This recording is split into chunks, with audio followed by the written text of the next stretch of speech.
Hello, guys. Welcome to Common Core and Gifted Learning. This is Neha. Today, I'm going to talk about a very taboo topic, um, about sex education for kids. I know, parents often get confused and awkward about what to do, what to say, and how should we start the conversation.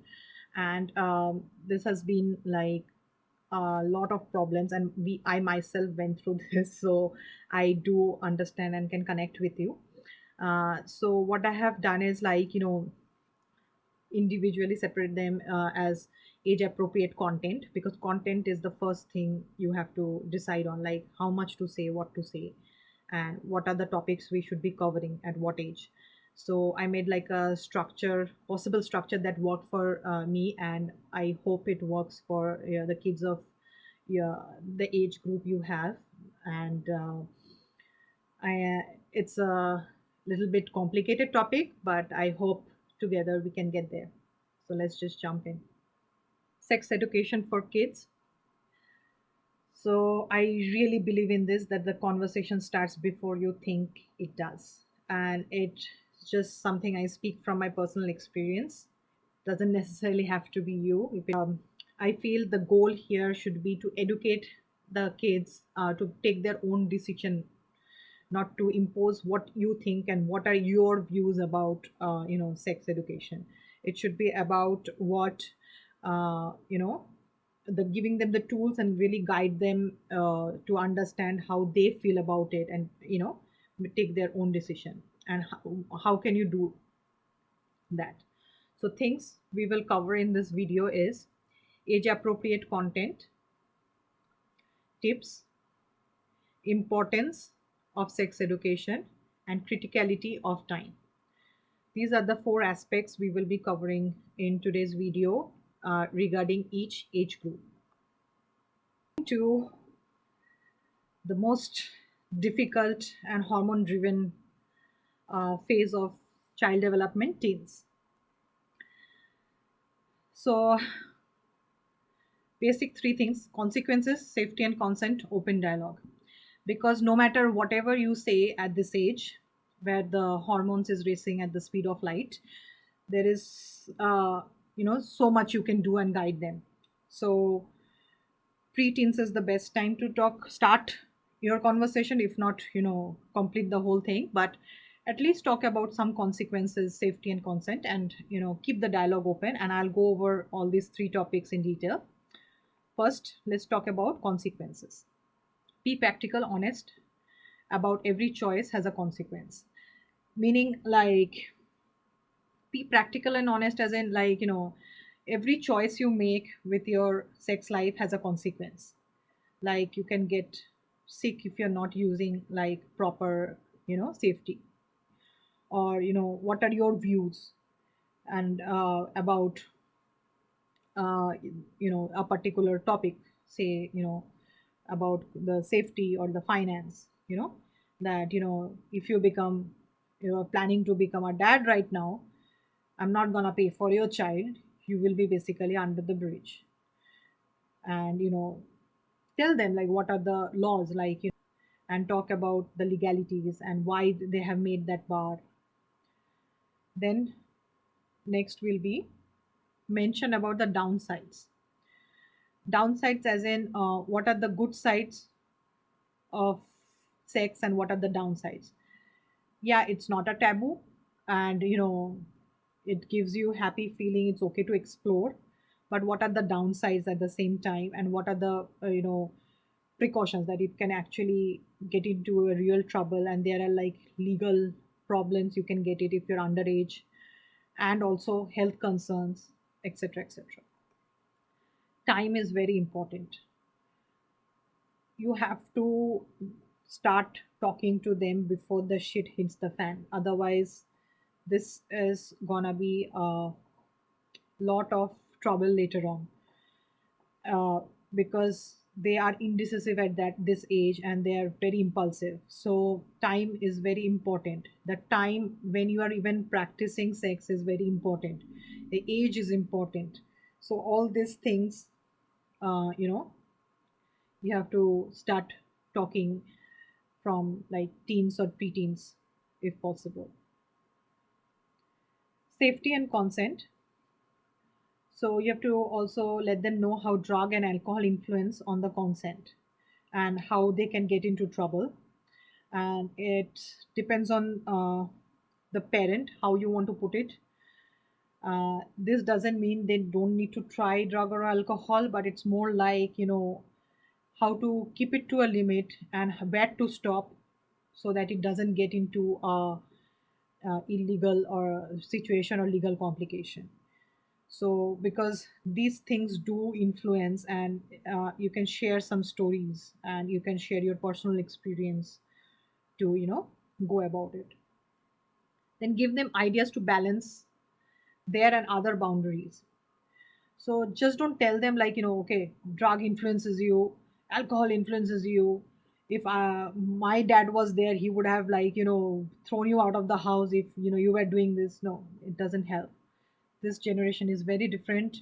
I'm not saying you have to sit them and talk to them like a friend, but you have to give them alternatives to set their own boundaries. And sometimes if it is not working, just tell them like, I think this is, in my opinion, these are the things that will help not be in your trouble, because if you're there in trouble, there is no way I can help you with the legal complications. So just telling them in advance is more like a warning, like, so that they can set their own boundaries. And also you're in the same page with the boundaries. Okay, if this is the curfew time, this is the curfew time. If this is like, doors unlocked when the friends coming over, that means it has to be enforced. There are certain rules and we have to follow them. And why are those rules like let down? They are old enough right now to understand. Then remember, it's not about just laying down rules and boundaries, but to give them alternatives. Like I said earlier, like, give them some alternatives, like what they can do. If they cannot, if you think like, they don't want to be in their room with the doors locked, with the doors open rather, so they can always go out in the park, or they can just take a walk around the community. They can be outside, they don't have to be indoors at all. There are options. Give them alternatives.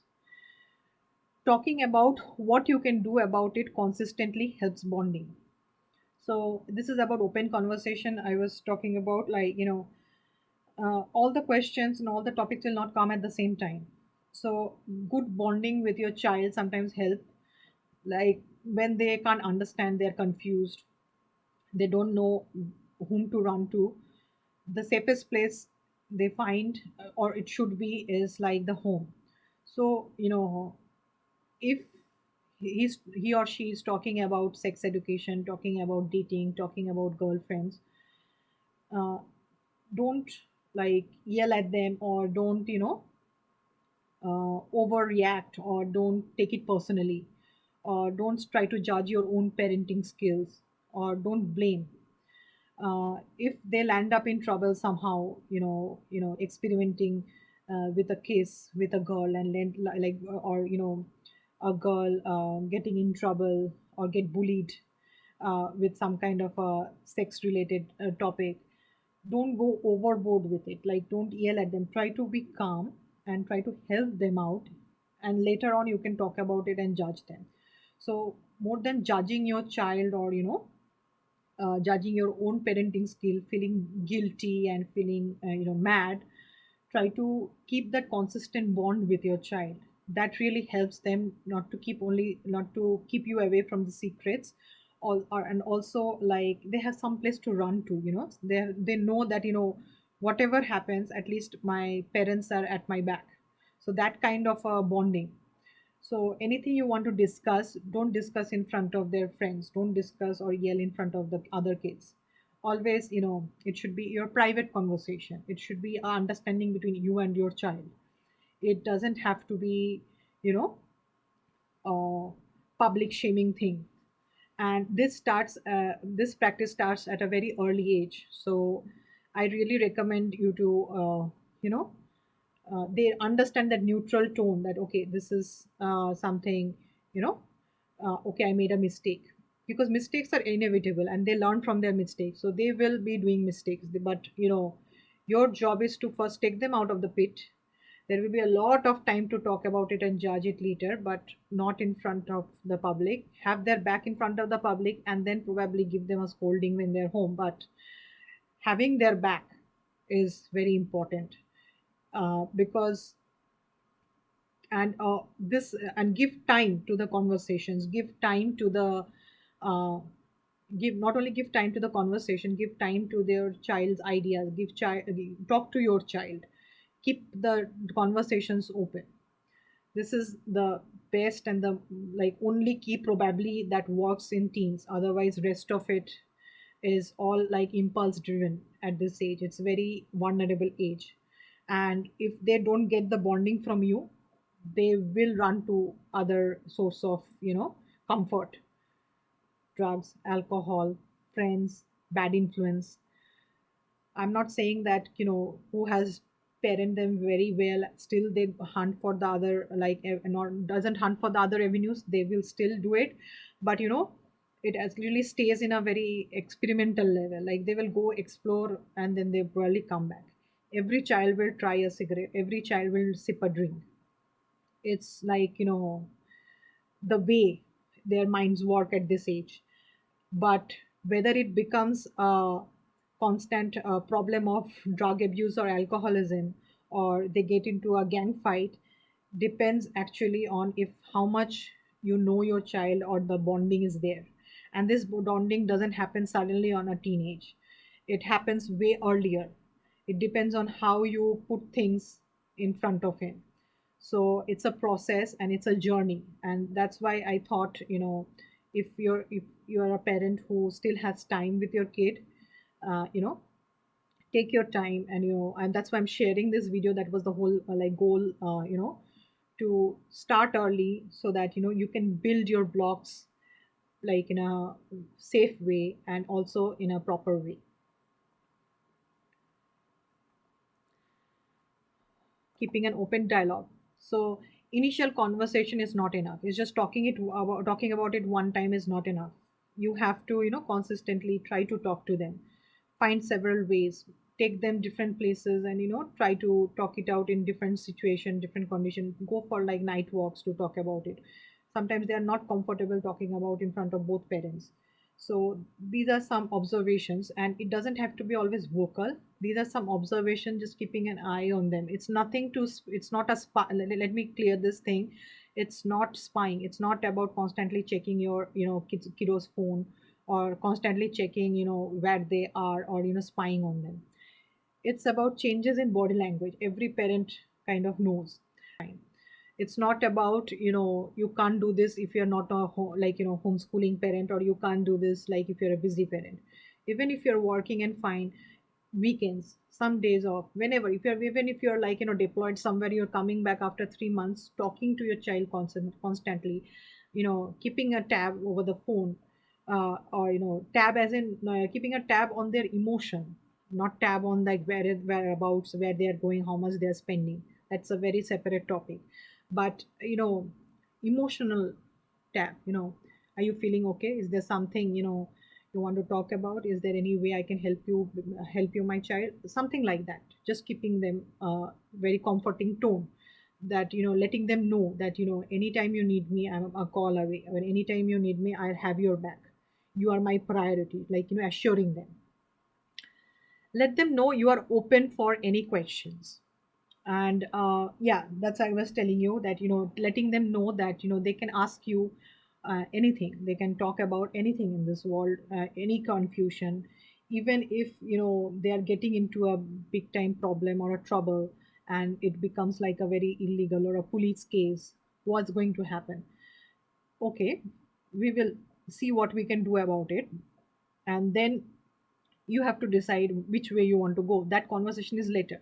But your bond should be such that they can come and tell you. They know that even if mom gets angry or dad kind of gets furious, he will be still, they're there. I have somewhere to run to. Because once they make a mistake, and often they don't get to learn from it, or they kind of continue into influences because they didn't have that parental check. on that at that time. Like, the parents were like, fed up with them, and then they just want to, and this doesn't happen in a day, and this happens over a period of time if you keep talking to them.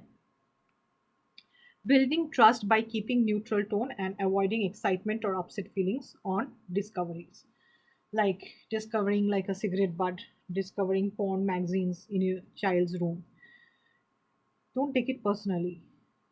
Everybody went through this age, and it's okay. You should be just happy that your child is normal, first of all. If you're not getting it, it's still okay.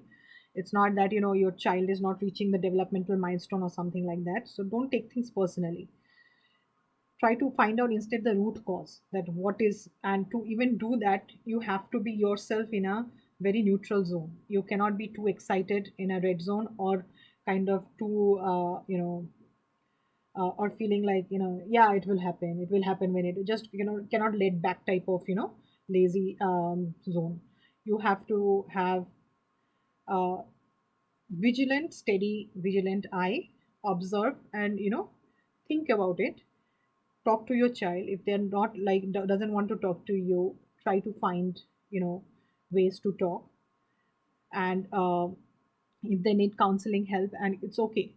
Counseling does not mean that your child, there's something wrong with your child. Okay, counseling is just you're paying someone whom your child might be more comfortable with, or it's a way, a substitute for parent. If your parent is busy, they at least have somebody to talk to. So it has nothing wrong. Often, like, I have seen people, thinking, okay, psychological counseling means that this guy is like mad, or he has some label. So it's nothing like that. Just to let you know, don't take it personally. As I said earlier, like, do not take it personally. It's not nothing to do with, you know your parenting, or it has nothing to do with your child is getting into bad influence. It's nothing to do with, like, teach them how to decide for themselves, right? Making the right decision on basis of what is your, like, guiding them on that is your job. So if they are like, firing back at you, or they're mad at you at even if like they're in a trouble, and they're saying like, I don't want your, like, I don't want you to help me, I don't want your help, trying to shy you away or trying to run away from you. Don't take it personally, because if your child needs help at that time, they need help. You have to help them, even if they don't want. It's like, I have seen many old people also, like, that's why I say that kids and old age is very similar. They make same type of, they have the same type of stubborn behaviors, and it often comes from insecurities. The old people, they feel like, they can be still independent, and the teens also are like that. They think that they can be independent enough, so they will always throw the same kind of tantrums, often like, my dad and my child, they are the same way, they have the same kind of tantrums. I feel so, and I'm sure many of your the parents can, relate to it. And you have to understand the root cause is just insecurities. They don't want to, just let, like, they just want to wear a facade, that, yes, they are independent by themselves, but they don't realize they sometimes do need, like, help. So, do not take it personally that, okay, he told me this, I won't talk to him, or he told me this, I will not help him. Keep a tab going back to it, like, till the thing is done. If you think that you are doing the right thing, if you are like going overboard with something, and you're thinking that, no, this is the right thing to do because I'm the parent. No, decide, ask yourself the question that, am I doing it right, or should I let him learn? So there are ways to first ask you that, am I taking it personally, or am I doing it for like a better good? It is better to get answers from parents than internet on friends. So as I said earlier also, like, you have to start talking to them at an earlier age, because I feel like parents, talking from parents, they get the best of the ideas and alternatives and the information, because internet has a lot more information, and like friends are more like, becomes like a Chinese whisper. Whatever they hear from here and there, it comes through them. So accuracy, precision, there are a lot of things is not there in those kind of conversations. It's not the quality of the conversation is really really down. You know your child the best. Yes, you, a daycare person or like say a nanny will take care of your child, but they will not take care of your child the way you will be as a mom. So because you know your child the best, you know your child, where his weaknesses and his strengths, and where he will understand, where you are just by looking at his face. So information coming from you will be automatically customized based on your child's strength and weaknesses or their way of understanding. So getting to know all this, like sex education, getting to know about sex education from you, rather than from internet or friends, is very important. And this is my personal view. If you think some other ways, and you are feel free to have the different opinion, but for me I feel like knowing it from the parents is very important, because they are more accurate and it's more precise and it can take its own space. And not only that, it creates a bonding, which is a bonus, which often like lacks. I'm not saying like I have the best bond with my kid, but it's something I have seen or I have read over a period of time, and with lot of researches and lot of numbers I have seen, and I spoke to like many psychologists, and this like everybody, all the like researchers I have done, they say the same thing, like opportunity to create a bond, accuracy and precision, and also it keeps them, you know somebody to talk to, and keeps a uh, close, helps you to keep a close tab on your child's emotional well-being, because these are all interrelated, your emotional well-being and the sex education and the other component in the social. So it's like a, think of it as a triangle. So these are very important, and sometimes we think that it's not, but it is, and it starts in their mind way before we think. And now since we are adults, and these phases we have passed through, we tend to forget it in our daily life. But if you go back and take a moment and think, like what you were like in their age, if you think back and if you remember some of the memories, probably you will be able to relate better. So my recommendation is, start talking to your child today, because it is better to be safe than sorry. Yeah, it might sound like a contraceptive ad, but this is the truth. This is the very truth, that you have to start talking to them early and age appropriately, because time doesn't wait for anybody. And if this video helped you some way, giving you ideas, or giving uh, give you ideas, or give you some information about how to talk to your child and why you should talk, uh, please like, share and subscribe. And also, if you have any questions, please feel free to write down in the comment section. I'll be happy to help you. Till then, stay safe and talk to your child, and thanks for watching.